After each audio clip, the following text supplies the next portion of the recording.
Now on Sports Center at 6, the 76ers and Celtics squared off in a special overseas matinee. Live player reaction from London in this hour.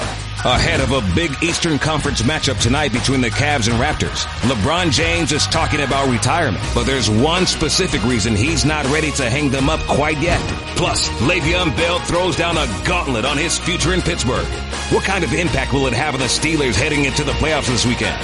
We have a job to do, and we know what our job is. Here's Michael Smith and Jemele Hill. And if you hear any noise, it ain't the boys, it's ladies' night. Immediately following us at 7 on ESPN is second-ranked 15-1 Notre Dame against third-ranked 18-0 Louisville in our women's Thursday night showcase. But in the meantime, coming up, we're showcasing a few more fierce females who have the scoop from Foxborough to Minneapolis to Hollywood. But we begin in London. Sixers and Celtics facing off and eventually squaring off in London at the NBA Global Games.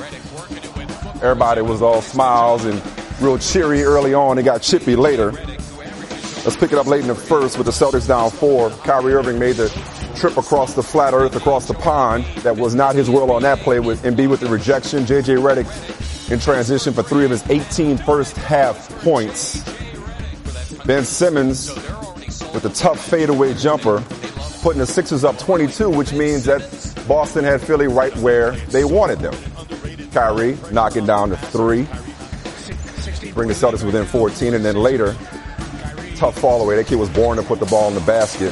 Celtics cut it down to 9 after trailing by as many as 22 in the first half. That was a huge stretch at the end of the first half. Pick it up in the third quarter here. Kyrie from across the pond damn near with the three-pointer there. And then Marcus Smart finds Al Horford. First game back from a knee injury. He goes for 13, 8 rebounds, and 7 assists in 35 minutes. Now, things about to get interesting here after Marcus Morris nails that 3 to put the Celtics up 14. That's right, from down by as many as 22 to up by as many as 19. Marcus Morris getting knocked down by Ben Simmons. None too happy about it. They had to be separated.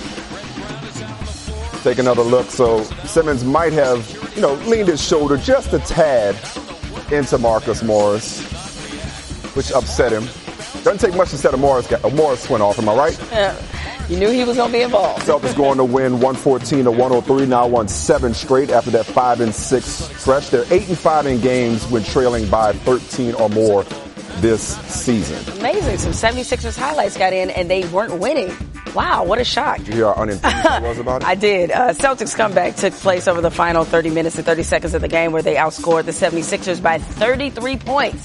Happened to that process. Boston was also able to hold Philly to shoot. We ain't talking about them. Was also able to hold Philly to shooting just 35% from the field, including a 23% mark for beyond the arc.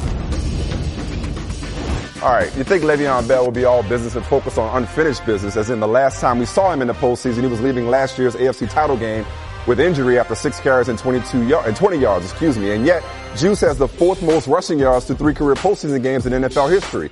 But in a sense, Bell is in fact all business as he enters what could be his last game as a Steeler. Man's about his paper. He knows his worth. And just know, man, I feel you, first-team all-pro player that you are. He says he considers sitting out a season or even prepared to ponder retirement if he's franchise tagged again. Says the man who averages 129 scrimmage yards per game for his career, quote, just get the numbers straight exactly where we want them. I'm not going to settle for anything. I know what I want, what I do, and what I bring to the table. I'm not going to go out here getting the ball 400 times if I'm not getting what I feel I'm valued at. Now, he told those things to our Jeremy Fowler. Jeremy Le'Veon Bell rushed for 1,291 yards and, of course, caught 85 passes with 11 total touchdowns this year. You're here to provide us more perspective. What's the locker room, what's the organization saying about these comments from Le'Veon Bell made exclusively to you?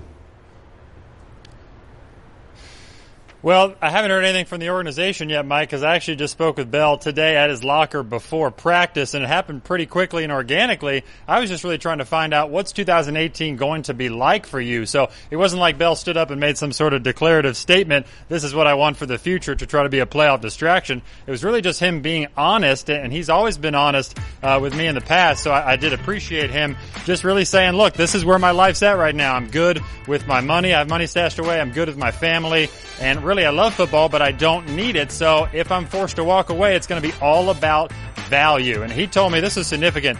It's all about precedent more so than just getting a few extra dollars next year, because he's thinking about Todd Gurley, Ezekiel Elliott, Melvin Gordon, guys coming up. He's saying if I took a bum deal that other running backs have taken in the past because of the diminishing of that position in particular, then I'm doing a disservice to those guys. So I asked him several times, are you sure about this? He said, yeah, I'm willing to sit out. And if I sit out 2018, it might be a retirement altogether. I might just not come back. Yeah, that's real benevolent of him, but I don't think they're going to take up a collection plate for him if he was to forego $14 million. But the other interesting quote I thought came from your piece was he talked about leaving a legacy that people will always remember what you did. You pointed out Barry Sanders playing 10 years versus his 5 years so far. He says I run the way I run for that reason. I feel like I want to run differently than everybody else did. I want to do things that everybody else hasn't done. Certainly one of the best two-way running backs we've seen in recent memory. So does that lead you to believe that he might be serious, that it's more about how he played it and how people appreciated it and ultimately emulated him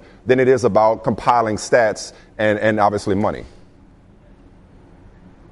Yeah, Michael, that's a great question, because he really is a guy with grandiose plans, grandiose ideas, and he plans to follow through with them. He's told me in the past he's going for 3,000 yards a year, even 4,000, and he's actually not kidding about that. And so even during the negotiations last summer, it was rumored that he turned down a very big contract, but he just didn't think it was big enough, and he stuck to his guns. And I asked him about that. He said, people thought I was crazy when I did that. Even some teammates thought I was crazy, but my plan and my vision is working out right now. He came back, and he touched the ball more than 400 times, put up huge numbers yet again. And so he feels he's right where he wants his career to be. He just needs the Steelers to meet him on the same page. And I say this in all sincerity, for a running back, for a rapper, he's a pretty good running back.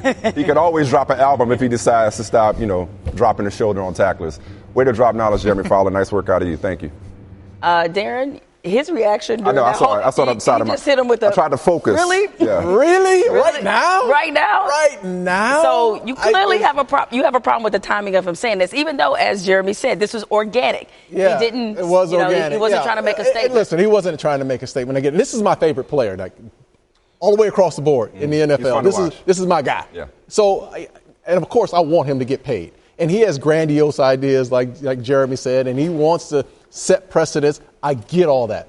But right now, the conversation needs to be about this week's game against the Jags team, who just went up there early in the season and hung 30-some on them, and Ben had a terrible game. The focus needs to be on this week's game. Tell Mike Mitchell that, too. He's talking about the Patriots. Exactly. Right? That entire locker room, just make sure you take care of your business that's right in front of you. The contract situation will take care of itself. He will be the highest paid running back in the league. One way or the other. Yeah, so whether it's here in Pittsburgh or if it's somewhere else, the contract was going to be there.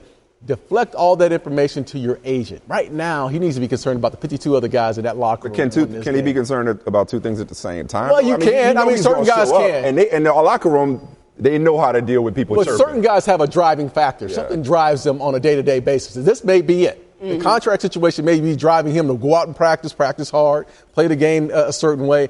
But it's just weird to hear this right now when you are maybe not the favorites in the AFC, but you're a team that's that close to winning this game and then moving on and going to Foxborough and winning that football game and then going to the Super Bowl. Can you imagine winning these two games, going to the Super Bowl, being a Super Bowl champ, maybe being the MVP?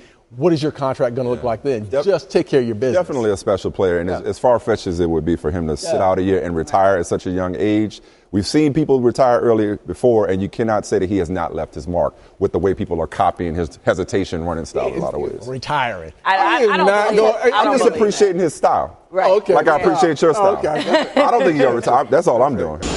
All right, new into Sports Center. Miami Heat guard Deion Waiters will undergo season-ending surgery on his troublesome left ankle. League sources tell ESPN Waiters has missed the last 8 games with the left ankle injury as he's consulted with specialists weighing the possibility of season-ending surgery against a procedure that could have allowed him to return before the playoffs. Now, the Heat have won 6 straight games and moved into 4th place in the Eastern Conference standings with a 24-17 record. Meanwhile, the 6-6 rolls on. We'll talk to Sal Powell in a moment, live from Eagles practice, and we'll tell you the latest Alabama players to declare for the NFL draft. But for now, Patriots are on the clock. Or not. You know what tonight is? The first time the Raptors play a game on either TNT or ESPN ABC. Toronto's first meeting with Cleveland since the Cavs swept them in last year's playoffs, but this looks like a much different Raptors team. Fifth best offense in the NBA, looking to take advantage of the league's second worst defense. Cavs coming off that beatdown at the hands of the Wolves.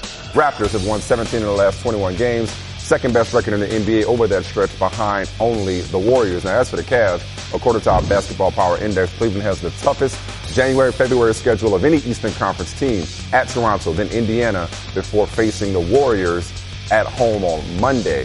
They also have games against the Thunder and Spurs upcoming. That's the short term. Here's LeBron earlier today taking a look at the big picture as it relates to his career. Still in his prime, but can he see the finish line? 18 years I've been in this light right here, so I've already exceeded everything that I've ever dreamed about. So at this point, I'm just adding crazy toppings on the cake like my daughter would do. The game will let you know when it's over with. And I kind of look at retirement as, for me, it was like getting engaged. It's like I didn't know if I was ready or not, but I just felt like it was the time. The timing was right. The vibe was right. Did I know I was ready for marriage? I don't know. Right now, I feel great. I don't feel 33. I don't feel like I don't know. You guys know the minutes I've played in my career. I don't know that. I don't feel like I've been to these straight finals in a row. I don't feel like I came in at 18 and I've played pretty much 79, 80% of games since I got into the NBA. So just keep it going. Y'all keep following me. I'm going to keep it going. You're not contemplating this now. What? Giving it up? No. I got too many sneakers to sell still. Yo, that was real talk. Like, one night, my girlfriend at the time, asking me, like, what are we doing? Where is this going? And then the next day, we engaged. So you just know when you know. Dave McMenamin knows what I'm talking about. You're in Toronto tonight. You were there when LeBron talked about his future. What stood out to you, other than that awesome analogy? Yeah, well, Michael, I liked that, but that was very good. Michael, though, a couple years ago, we entertained this question with LeBron because Tim Duncan was on his way out the door, Kobe Bryant was, Kevin Garnett was, and LeBron said, my mind's not even there right now. He wouldn't even go down that road with us. Today, a Toronto reporter opened up the door a little bit, and he walked right through it. Now, he's certainly not saying he has impending plans for retirement, but the equation of off-court interests in terms of family, in terms of business, are starting to at least equal, or if not surpass, his on-course interests. And that's when guys seem like they know it's time to go. Now, he can do so much more with his off-court interests while he's a player, setting them up over these next 2, 3, how many more years he plays. But, I thought it was significant that we had the same conversation a couple of years ago, and he shut it down. At this stage of his career, though, he is open to talking about it because obviously it's been on his mind. The conversation about what's wrong with the Cavs could continue into tomorrow. Again, they're playing one of the best teams in the NBA. This nation getting to see him for the first time on national television. Real quick before I let you go, what's up with Kyle Lowry, that nasty spill he took the other day? Yeah, game time decision. I spoke to a member of the Cavs coaching staff who was in touch with Kyle yesterday, and Kyle said he was going to give it a try to play, but that's going to be determined. We'll be talking to Dwayne Casey right when I leave you guys and hopefully get an update there. Don't let me hold you any longer. Thanks, Dave.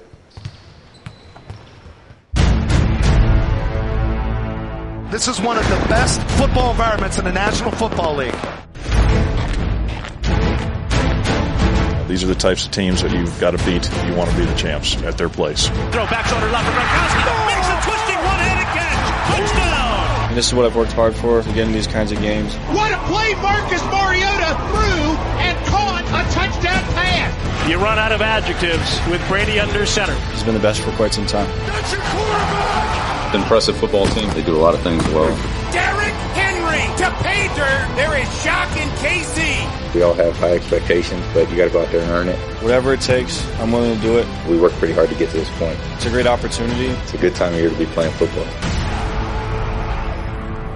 All right, Patriots and playoffs, a never-ending story. Patriots could advance to their 7th straight conference championship with a win over the Titans. This will be a daunting task, though, for Tennessee. Patriots are 10-1 at home in the divisional playoffs under Bill Belichick and Tom Brady. Not to mention, the Patriots are 13.5-point favorites. Now, even though a lot of this is old hat for the Patriots, it never gets old for Tom Brady. I don't think you take it for granted. It's like I said, it's hard to get to this point, and you do all the meetings and walkthroughs and, March, April, May, June, try to work out and be prepared for the season, and you get through it and you make it through a whole season and have a chance to compete, with everything at stake. So it's pretty cool for all of us, and I'm sure everyone will be excited Saturday night. It's going to be a great experience. I know the fans will be into it. We'll be into it, and hopefully we can go out and play well. All right, my girl Diana Rossini is there looking Professor Sharp at the Patriots facility. So that was Tom Brady reflecting on the team's playoff quest over the last 17 seasons. But today also marked the first time Brady addressed the full media on Seth Wickersham's report of problems inside the organization between him, Kraft, and Bill Belichick. So, Diana, what did Brady say? Yeah, Jemele, we peppered him with questions for about 6 minutes. We asked him all sorts of questions, and he glided right through everything so smoothly, like Tom Brady always does. We asked him about the distractions from that report, and he says they don't talk about it. They don't think about anything that happens outside of this facility because they know what's at stake. They lose to Tennessee on Saturday, their season's over. He was asked, though, how this Patriots team is so good at sounding out all the noise. Well, I think we have a job to do, and we know what our job is, and that's, to go out and play football at a high level and to play well, and, nothing really should get in the way of that. That's what we're getting paid for. So be a professional is to put everything aside and to go out there and do the best you can for the team, try to help us win. Jemele, I was inside the Patriots locker room after I spoke to Brady there at the podium, and I went up to one player on defense, and I asked him, what's it really like here this past week since that report came out? He's like, we don't talk about it. And he even gave me that look kind of like, can you believe that's the way it is here? It's so strict here. We're so focused on what we're trying to accomplish on Saturday that we don't even care what everyone is saying about what's happening here. And it all starts from Bill Belichick, who started today's press conference today with, I'm ready to take questions about Tennessee. And that's the only focus this team has right now. And also today was the first time they had full attendance out on the field. So, Jemele, Michael, think about this. You have a Patriots team that's healthy, ready to go, focused for Saturday. And, of course, they are probably one of the best teams at overcoming adversity as they get ready to face the Titans on Saturday night. And you also have the Titans talking about they're going to make Tom Brady look like Blake Bortles, which is interesting in itself. I know, a little silly. Speaking of which, I wanted to ask Brady that. I wanted to ask him that so badly, but they were wrapping us up. I was like, oh darn. Well, they shouldn't say it because clearly Tom Brady has looked like Tom Brady against the Titans in his career. Lost his first career start against the Titans in 2002, but he hasn't lost to them in his 6 starts since. In that run, he's passed for 13 touchdowns, no picks. That includes a 59-0 win in 2009, where he had 5 touchdowns in the second quarter. So they might want to keep his name out their mouth. Alabama All-America safety Micah Fitzpatrick, fellow safety Ronnie Harrison, and tailback Bo Scarborough announced Thursday they're skipping their senior seasons. Nick Saban says defensive tackle Deron Payne is also entering the draft, and wide receiver Calvin Ridley already had announced his departure. Whatever you do, wherever you go, fellas, keep your friends close and your playbook closer. Atlanta police say a playbook belonging to Alabama defensive line coach Carl Dunbar was stolen just 2 days before the title game. The thief also made off with Dunbar's wallet, iPad, passport, sunglasses, reading glasses, and $1,320. Some of the items have been recovered, thankfully. This, however, is priceless. Yeah, coming between us. No, I think that was an awesome message by Tua Tagovailoa. Talk about his man, Jalen Hurts, because a lot of people have been trying to divide him and make it seem like Jalen Hurts somehow is not being a competitor by the way he congratulated him on the field, and Jalen Hurts returning the That just goes to show you can't win for losing. People are really saying he wasn't a competitor, but if he'd have come out and said, man, you know what, we won, but I wish we would have won with me starting, he'd have been ripped for that. All right, so let's take it across the pond here. The Celtics, they trailed by as many as 22 in the first half against the 76ers. Big third quarter, midway through the third, we start there. Celtics down 1. See, Horford finds a cutting Daniel Tice for a big slam. Again, Celtics up 1, their first lead of the game. All right, next Celtics possession, same score. Jaylen Brown drives, gets the lay-in and the foul. Brown would make the free throw. Celtics up 4. Just over a minute to go, Celtics up 2. Brown finds Terry Rozier for the open 3. Celtics outscored the 76ers 37-22 in the third, and they win 114 and 103. Here's Brad Stevens. We did not play well early. They played great. That's a bad combination usually. But we stayed the course, and we've done that all year. You know, we've come back before and big leads. And so there was no real panic, but we had to play a lot better than we were. We got to stop doing that, you know. If we're going to come against teams later on, and it's going to be hard to come back, you know. So we got to stop doing that, shooting ourselves in the foot. But it just shows our resiliency that we don't give up and we don't get wavered when we get down. I hear you, Jaylen Brown, but you guys are just so good at coming back from a lot. With the win today, the Celtics are now 2-1 in games this season where they trail by at least 20. When down by 20, the rest of the league combined is 12-223. The Warriors are the only other teams with multiple wins after trailing by 20. I still trust the process. The second fan returns for the NBA All-Star voting are out or in, whichever you prefer. LeBron now the leading vote getter in the East, passing Giannis Antetokounmpo. Out west, Steph Curry's the new leader, 40,000 votes or so ahead of teammate Kevin Durant, who was leader in the first return. And remember, the All-Star game, new format, leaders in votes for each conference, captains for the game, and we'll draft from a pool of players determined by fans, media, and players. Except we won't be able to see the draft. We won't even know the results of the draft, minus some intrepid reporting. Adam Silver wants to keep it under wraps. Rachel Nichols, as you know from the jump, you got pulled with the commissioner. Get him to televise the draft, please. We were the first ones at the jump beating this drum. We got a press release saying, oh, they're going to announce this part here, they're going to announce this part here.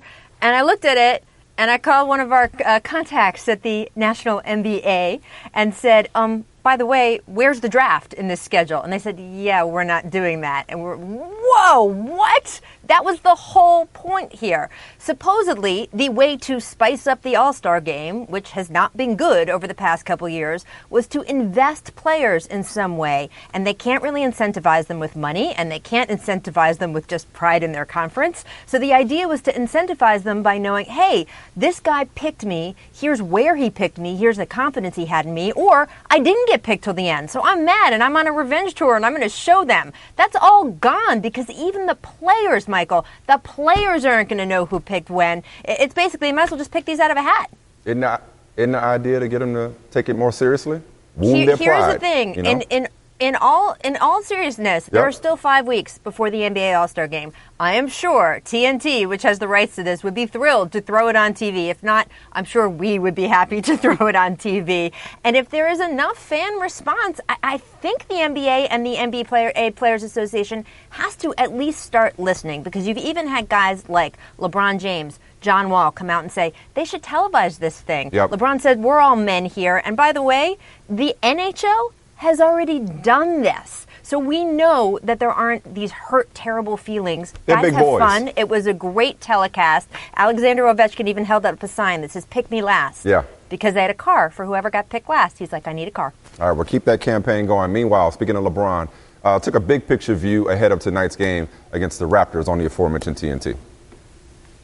18 years I've been in this light right here, so I've already exceeded everything that I've ever dreamed about. So at this point, I'm just adding crazy toppings on the cake like my daughter would do. The game will let you know when it's over with. So, I kind of look at retirement as, for me, it was like getting engaged. It's like I didn't know if I was ready or not, but I just felt like it was the time.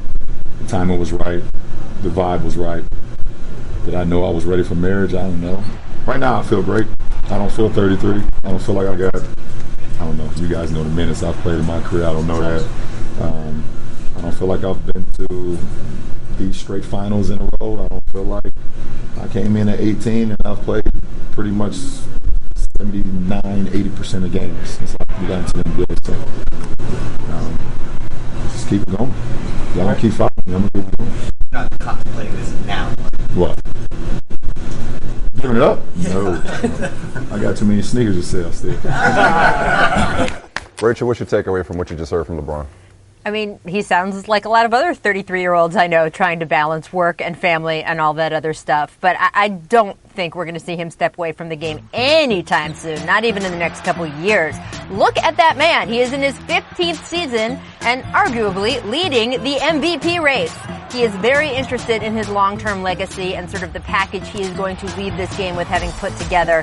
He wants a long and dominant career, and I think that is what we are going to see from him. Would not expect him to retire any anytime in the near future. Yeah, I also wouldn't expect him to retire when he's a shell of himself. He's going to retire at the top of his game and leave us. He's not going to do that whole retirement tour thing. Chris Paul hit with a tee last night with 4:52 left. Houston's win over the Blazers from Scott Foster, and then went in on Scott Foster in the locker room. I got a take tonight. Yeah, Scott Foster at his finest. You know what I mean? Yeah. He just never fails. You know, I got a take tonight. I'm over there with Courtney saying, that's Scott, and I get a take. You know what I mean? That's history there. So Scott, you know, he the man. That's who they pay to see. All right, so the Players Union, the officials. That, by the way, you got to give Chris credit for that last line. That was pretty good. Yeah, and this is coming from the president of the Players Association. So you got the Players Association, the officials union, the league. There's supposed to be this big meeting at the All-Star game in L.A. coming up. How do you see that playing out?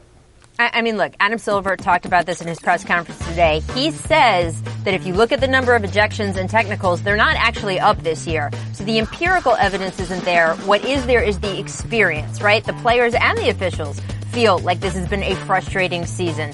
So if the actual numbers aren't up and it just feels like it's up, that tells me this is a communication issue. And guys, and on both sides, by the way, have to do a better job taking it down a notch so it does not feel like a bigger deal than it is. Because it turns out it's not a bigger deal than it has been in the past. Always a big deal to have Rachel join us. Thank you for working overtime. See you on the jump tomorrow. Televise the NBA All-Star Draft. We're with you. Campaign.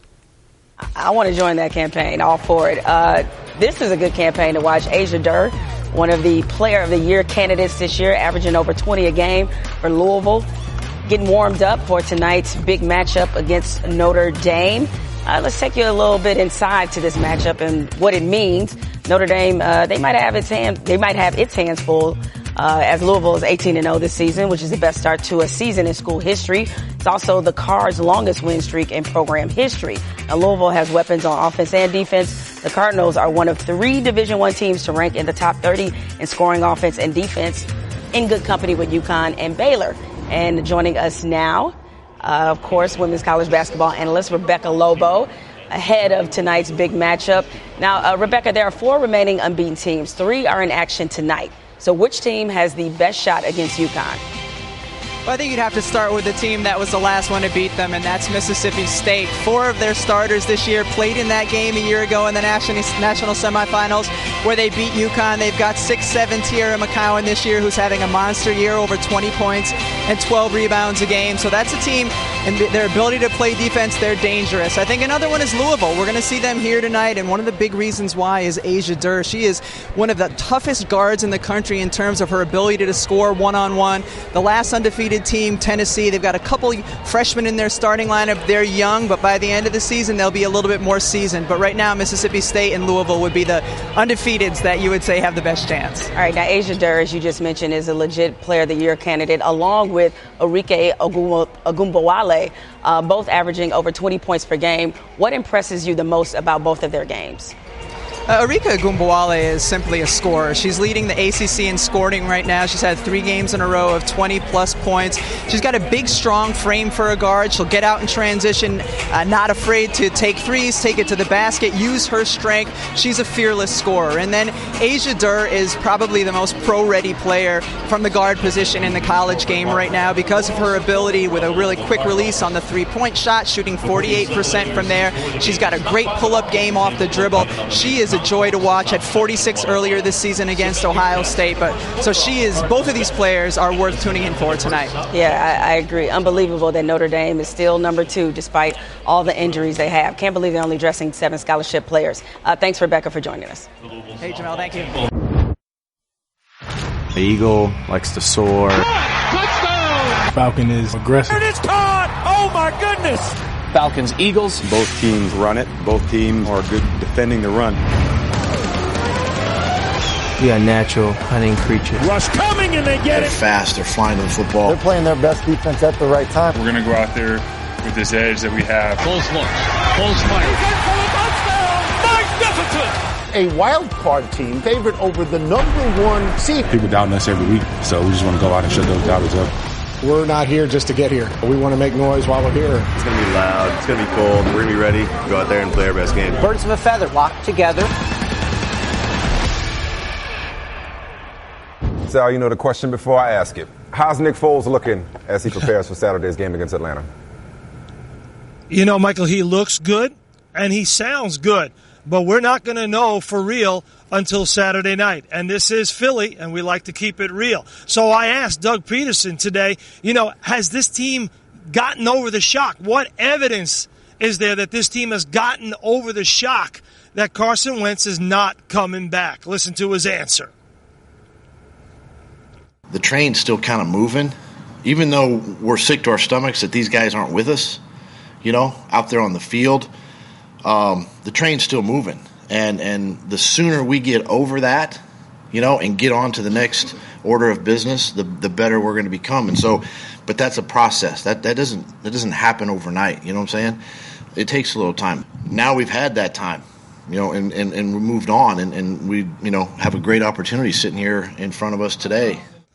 You know, this is one of those 16, 17-hour days, right, Michael? Mm-hmm. Michael Kendricks just came out. He's been studying film all day. Nate Sudfeld, the backup quarterback. LeGarrette Blount just came out the door, you know, waving his ring finger, saying no days off. That's what he learned up in Foxborough. That's how you get the big one. And you know, I had a private conversation with Doug Peterson. I said, you know, how much have you talked to this team about starting fast and playing fast against the Falcons, who played fast and started fast against the Rams in the wild card win out at the Coliseum? And he said, yeah, I brought it up to them. I said, you know what? We got to not only play fast, but in the first quarter, we got to play fast and we got to start fast. And he said, that's the thing that I'm going to tell them for the next 24 hours. I texted Doug Peterson at 0:30 this morning. My man's still in here studying tape, trying to get any edge he can. Falcons are experienced and a fast football team, and they want to get ready for that game on Saturday night. Since you're in Philly and we keeping it real, Sal, you've been embedded with the Eagles. You saw our Sixers, man. You saw them in London. Take one on the chin against the Celtics. Speechless, I know. Same here. I'm from leading by 19. Well, yeah, got the other part of the bracket, Andrew Breeze to the growing Case Keenum fan club ahead of their playoff matchup Sunday. Breeze said of Case Keenum, I always root for guys like that, kind of the undersized guy coming out that nobody wants to give any credit and just always plays with a chip on his shoulder. Case has done a phenomenal job. I've been really happy for him. Guess what, Breeze? The feeling is mutual. Just a guy that I really admire and how he moves the ball down the field and how he operates, what kind of leader he is. I read his book a long time ago, so I think somebody to learn from. I try to watch all the really good quarterbacks in the offseason and take little things and try to work on my game. Implement things that I think work well with adding to my game. All right, Courtney Cronin joining us live from the North Pole, otherwise known as Minnesota. Courtney, Case Keenum is starting his first playoff game. Is he nervous?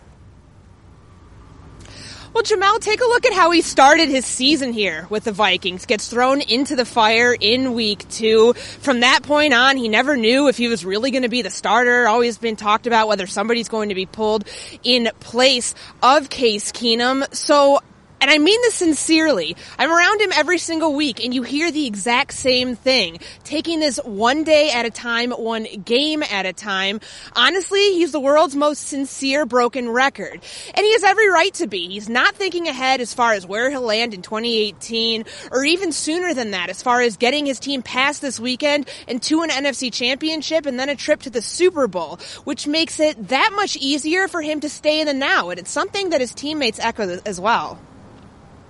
The thing that stands out most is the way that he's prepared and the way that he just takes it literally one day at a time and prepares the most he possibly can for that day.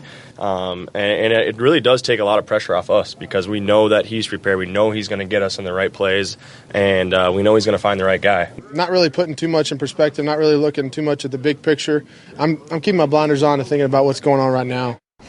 And Jemele, Keenum is not focusing on trying to play some certain type of way this weekend, whether it's, more conservative or whether he's going to let it rip, considering this team hasn't had those explosive plays in the last few weeks.